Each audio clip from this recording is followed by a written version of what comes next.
भूतिया एरोप्लेन। सभी पैसेंजर से अनुरोध है कि वो अपनी सीट पर बैठ जाएं और सीट बेल्ट बांध लें। प्लेन उड़ान भरने के लिए तैयार है।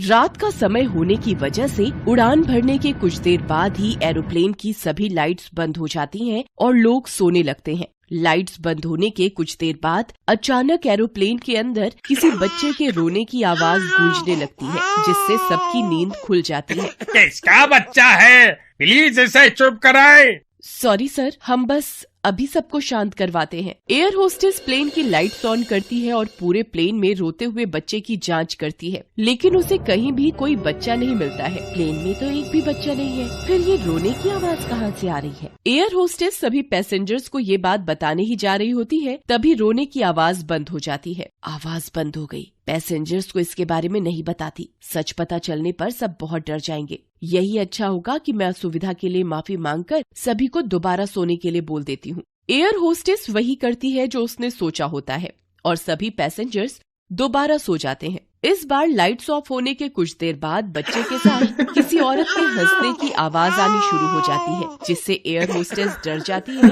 और तुरंत एरोप्लेन की लाइट ऑन कर देती है। ये सब क्या हो रहा है? क्या हम शांति से सो भी नहीं सकते? I am really very sorry ma'am, मैं अभी देखती हूँ। पैसेंजर को शांत कराकर एयर होस्टेस वापस अपनी जगह पर चली जाती है और डरते हुए अपने मन में सोचती है, जब एरोप्लेन में कोई बच्चा है ही नहीं तो फिर अपने बच्चे के साथ ये औरत की आवाज कहाँ से आ रही है? हे भगवान, सफर अच्छे से कट जाए, कोई दिक्कत ना हो। एयर होस्टेस ये सब सोच ही रही होती है कि तभी आवाज बंद हो जाती है, जिसके बाद एयर होस्टेस डरते हुए प्लेन की लाइट्स ऑफ कर देती है।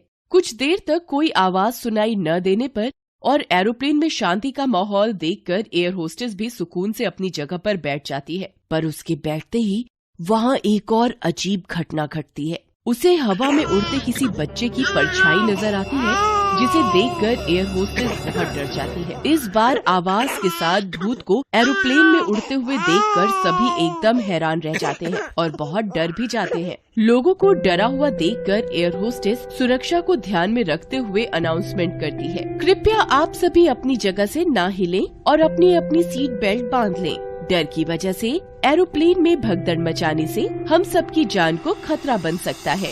एयर होस्टेस की बात सुनकर सभी लोग अपनी जगह पर बैठे रहते हैं और सीट बेल्ट बांध लेते हैं, जिसके बाद वो भूत बच्चा रोते हुए पूरे प्लेन में उड़ता रहता है, जिसे अनदेखा करने के लिए कोई अपनी आंखें बंद कर लेता है तो कोई मन ही मन मंत्रों का जाप करने लगता है।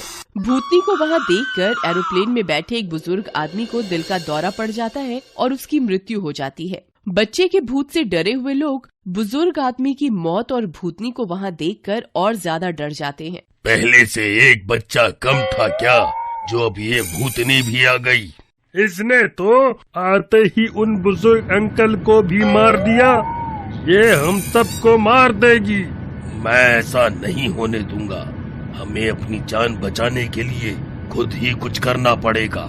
वो आदमी भूतनी पर वार करने के लिए अपने आसपास कोई सामान ढूंढने लगता है। बहुत ढूंढने पर उस आदमी को अपने बैग में एक नेल कटर मिलता है, जिसे अपना हथियार समझकर वह नेल कटर का पैना हिस्सा भूतनी की तरफ करता है और अपनी सीट बेल्ट खोलकर उस पर हमला करने के लिए तेजी से आगे बढ़ता है। जैसे ही वो आदमी एयर होस्टेस पर गिरता है तो उसके हाथ में पकड़े हुए नेल कटर का पैना हिस्सा एयर होस्टेस के गले में घुस गया और उसकी मौत हो जाती है। ये सब होता हुआ देख सभी पैसेंजर्स बहुत ज्यादा डर जाते हैं, लेकिन अब भूतनी अपने ऊपर हमला होता देख गुस्से में आ जाती है। तेरी थी हिम्मत कि तूने मुझ पर हमला किया। मैंने किसी को कोई नुकसान नहीं पहुंचाया, फिर भी तूने मुझ पर हमला किया। अब तू नहीं बचेगा। इसके बाद भूतनी उस आदमी को हवा में लटका देती है और फिर उसे एरोप्लेन से बाहर फेंक देती है, जिससे एरोप्लेन की खिड़की टूट जाती है और प्लेन का संतुलन बिगड़ जाता है। प्लेन के अंदर ये सब शोर सुनकर और संतुलन बिगड़ा देखकर एरोप्लेन का एक पायलट अपने केबिन से निकलकर बाहर आता है और प्लेन की हालत देखकर एकदम हक्का बक्का रह जाता है। ये सब यहाँ क्या हो रहा है और इनकी मृत्यु कैसे हो गई? पायलट की आवाज सुनकर भूतनी की नजर उस पर पड़ती है, जिसे देखते ही भूतनी गुस्से से लाल हो जाती है। तुम भी यहाँ हो? अब मैं अपना बदला लिए बिना तुम्हें यहाँ से कहीं नहीं जाने दूंगी, और मेरा बदला है तुम्हारी मृत्यु। तुम अभी तक यहाँ हो? मुझे लगा मैंने तुम्हें खो दिया और दोबारा कभी नहीं मिल पाऊंगा। पर तुम्हें यहाँ देखकर मुझे बहुत अच्छा लगा। पहले मुझे और मेरे बच्चे को मार दिया, तुमने हमें नहीं बचाया, अब प्यार का दिखावा कर रहे हो। मैंने किसी को नहीं मारा, तुम बेहोश हो गई थी, इसीलिए तुम्हें सच्चाई का पता नहीं है। एक बार मेरी बात सुन लो। पायलट की बात सुनकर भूतनी थोड़ी भावुक हो जाती है और उसकी बात सुनने के लिए तैयार हो जाती है, जिसके बाद पायलट भूतनी को पूरी कहानी बताने लगता है। उस दिन जब हम लोग एरोप्लेन में सफर कर रहे थे और आतंकवादियों ने एरोप्लेन हाईजैक कर लिया था और वो लोगों को डराने व मारने लगे थे। तुम तो ये सब देखकर डर की वजह से बेहोश हो गई थी, लेकिन उसके बाद बहुत कुछ ऐसा हुआ जो तुम्हें पता ही नहीं है। क्या हुआ? उन आतंकवादियों के आतंक की वजह से लोग बहुत डर गए थे और उनसे अपनी और अपने परिवार व बच्चों की जान बख्शने के लिए बहुत मिन्नतें करने लगे थे, लेकिन उन आतंकवादियों ने किसी की एक न सुनी और लोगों को मारना शुरू कर दिया। प्लीज हमें छोड़ दो, प्लीज छोड़ दो हमें, मेरे छोटे छोटे बच्चे हैं। मम्मी, क्या ये अंकल हमें मार देंगे? आपको जो चाहिए ले लीजिए, हमारा सारा पैसा, सबके गहने, पर लोगों को मत मारो, प्लीज हमें जाने दो। देखो कैसे सब अपनी जान की भीख मांग रहे हैं, पर इसका कोई फायदा नहीं है क्योंकि सब मरेंगे। और फिर उन आतंकवादियों ने लोगों को प्लेन से नीचे फेंकना शुरू कर दिया, जिस वजह से एरोप्लेन में भगदड़ मच गई और एरोप्लेन का संतुलन खराब हो गया। भले ही मैं उस समय तुम्हारे साथ उस प्लेन में सफर कर रहा था, पर ये सब होते हुए देखकर मैं अपने अंदर के पायलट को रोक नहीं पाया और प्लेन क्रैश होने से बचाने के लिए मैं तुम्हें वहीं सबसे आखिरी और कोने की सीट पर लिटाकर पायलट केबिन में चला गया।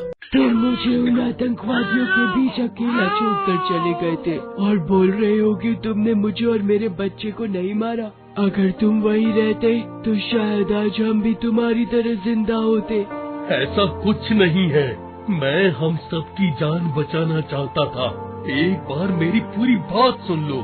मेरे केबिन में जाने के बाद आतंकवादियों में से एक मेरे पीछे पीछे वहाँ पहुँच गया और उसने बिना कुछ देखे और सोचे केबिन में बैठे दोनों पायलट और मुझे गोली मार दी, जिससे उन दोनों की तो मृत्यु हो गई, लेकिन मेरी गोली दिल की जगह उसके नजदीक लगने की वजह से मैं बेहोश हो गया, जिसे देखकर उसे लगा कि हम तीनों मर गए और वो वहाँ से चला गया।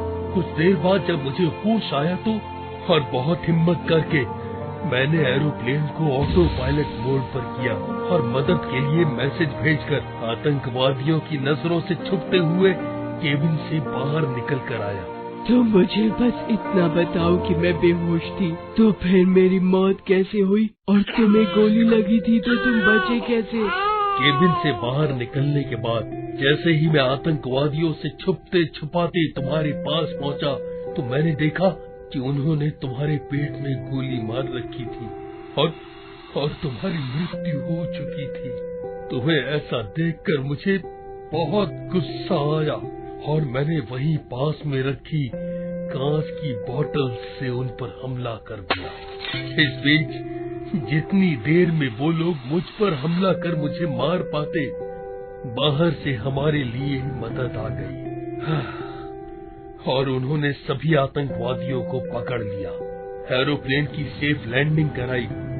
मुझे और मेरे साथ दूसरे घायल और जिंदा बचे लोगों को हॉस्पिटल भेजा। कुछ समय तक इलाज चलने के बाद मैं स्वस्थ हो गया, लेकिन उस हादसे में तुम्हें खोने के बाद मैंने अपनी पायलट की नौकरी से इस्तीफा दे दिया और एरोप्लेन में सफर करना भी बंद कर दिया। जब नौकरी से इस्तीफा दे दिया था और एरोप्लेन में सफर करना भी छोड़ दिया था, तो फिर आज यहाँ क्या कर रहे हो?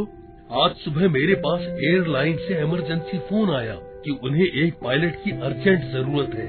उन्हें मेरी मदद चाहिए थी और उनके पास दूसरा कोई रास्ता भी नहीं था, इसलिए मैंने हाँ बोल दिया। पर अब समझ आया कि मुझे यहाँ मेरी किस्मत तुमसे मिलाने के लिए लेकर आई है। प्लीज आज तुम भी वही सब मत करो जो हमारे साथ हुआ था। इन सब लोगों को छोड़ दो। अगर तुम मुझसे गुस्सा हो तो मुझे मार दो और अपने साथ ले चलो। गुस्सा तो मुझे तुम पर बहुत था, लेकिन आज समझ आया कि सब भी मतलब का था। मैंने कैसे सोच लिया कि मेरा पति अपनी ही पत्नी और बच्चे को मार सकता है। मुझे माफ कर दो, मैं किसी को कोई नुकसान नहीं पहुंचाऊंगी। शायद अपनी सी नफरत की वजह से मैं आज तक इसी एरोप्लेन में फंसी हुई हूँ। भूतनी की बात सुनकर पायलट बच्चे के भूत की तरफ देखता है और भावुक हो जाता है, जिसके बाद वो रोते हुए अपनी पत्नी और बच्चे की मुक्ति के लिए प्रार्थना करने लगता है, जिसके साथ साथ एरोप्लेन के सभी पैसेंजर्स भी उनकी मुक्ति के लिए प्रार्थना करने लगते हैं। अपनी पत्नी और बच्चे को इस तरह अपने आप से एक बार फिर दूर जाते हुए देखकर पायलट बहुत ज्यादा भावुक हो जाता है और रोते हुए आसमान की तरफ देखकर बोलता है, मुझे माफ करना कि मुझे तुम तक और अपने बच्चे तक पहुंचने में इतना समय लग गया और तुम्हें इतने लंबे समय तक यहाँ फंसे रहना पड़ा। पर आज मैं तुमसे एक वादा करता हूँ कि अब दोबारा कभी भी अपनी पायलट की नौकरी और एरोप्लेन से दूरी नहीं बनाऊंगा। और जब भी मैं किसी एरोप्लेन में रहूंगा तो कभी किसी भी वजह से उसमें किसी की मृत्यु नहीं होने दूंगा। Thanks for watching.